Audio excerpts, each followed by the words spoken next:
আপনাদের তো বলেইছিলাম আমাদের পাড়ায় কিন্তু শুরু হয়ে গেছে মহা নামযজ্ঞ অনুষ্ঠান, এবং সেখানেই দেখুন অন্ন ভোগ পরিবেশন করা হচ্ছে এবং কালকে রাত্রির থেকে কিন্তু শুরু হয়ে গেছে অন্নভোগ দেওয়া।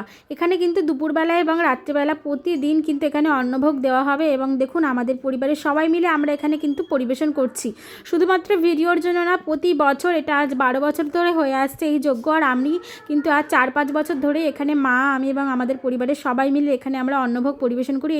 আর আমার ছেলেও কিন্তু এখন এখানে অন্নভোগ পরিবেশন করছে। ও অনেকক্ষণ আগে থেকেই চলে এসেছে। ঠাকুরের নামে জল, একটুখানি অন্ন যদি মানুষকে দেওয়া যায়, তার মতো তৃপ্তি কিন্তু আর কোনো কিছুতেই পাওয়া যায় না। আর এখানে চলছে অন্নভোগ রান্না। সমস্ত ব্রাহ্মণ ঠাকুর এবং তাদের স্ত্রীরাই কিন্তু এই রান্নাবান্নাগুলো করেন।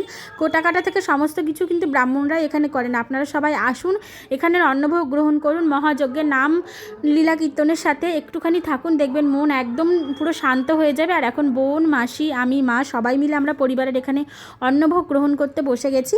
কেমন লাগলো সবাই অবশ্যই জানাবেন। প্রসাদে ছিল কিন্তু ডাল, আলু সোয়াবিনের তরকারি আর ভাত।